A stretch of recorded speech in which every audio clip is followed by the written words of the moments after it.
Hi, Mark Donovan here from Falcon Imagery, and today in this lesson I'm going to go over how we determine the true airspeed at the cruise altitude we're flying during a cross-country flight. Often flight students will regurgitate a number that a flight instructor told them and just go with that one particular number in their nav log, and ultimately during a check ride, the designated pilot examiner asks them, how did you come up with that number? And they'll say their instructor told them. Well, unfortunately, that can end in a bad check ride result. So I'm going to show you how to look at the performance characteristics or performance charts in the Pilot Operating Handbook for your aircraft so that you can calculate the true airspeed for the particular altitude that you're flying at the particular cruise RPM setting that you're using. So follow along.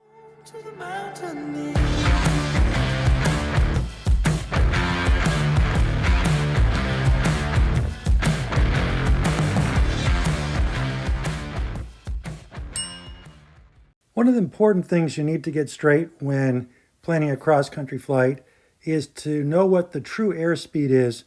In general, true airspeed is faster than the indicated airspeed, and basically you can estimate that the true airspeed increases about 2% for every 1,000 feet you go up in altitude relative to the calibrated airspeed.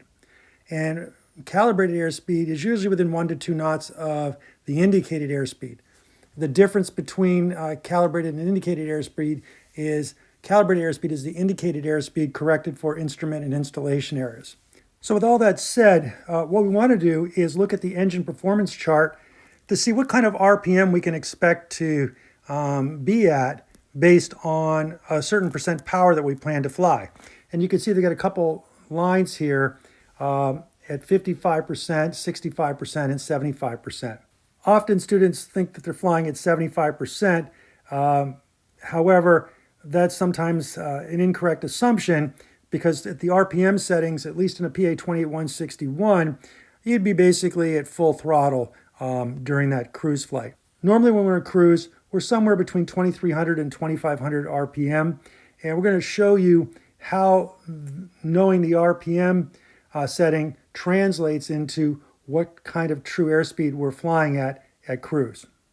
So if we're cruising at an altitude of 6,500 feet, pressure altitude, and the temperature's around 10 degrees or so, 8 degrees Celsius, we'll come up to the 6,500 foot mark, and then we'll come across horizontally to the 75 foot number. Now if we just change colors here for a second. And let's assume we want to use a 65% power setting. We basically just go straight down. And then we see that we're about 25 for a horsepower setting. Now we're going to go look at another performance chart to see what the true airspeed would be at a power setting of around 25 RPM. But before I go to that other performance chart, I want to be clear here that we're making sure we reference the right chart for our engine performance by looking to make sure the aircraft we're flying fits within the serial number range that this chart's associated with. If we go to the next page, we'll see engine performance as well, but it's associated with a different set of serial numbers. We always want to make sure we're looking at the right serial numbers for the aircraft we're actually flying. Now with that said, we'll move forward. So now we're looking at the best power cruise performance chart for the particular serial number aircraft that we're flying. Notice there's another one here, best power cruise performance for a different set of serial numbers. There's also some slides or charts for best economy cruise performance. And these, what differs between the best power and the best cruise, economic cruise, is how the aircraft's lean. But for the purpose of this discussion, we're going to go with best power cruise performance because it gives us a more conservative fuel consumption, a little bit more fuel consumption used in our best power configuration.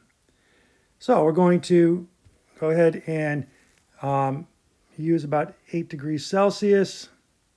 We'll come up to 6,500 feet. We'll work our way across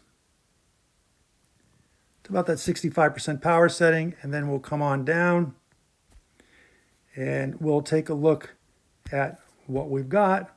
and we see that we're about 108 knots.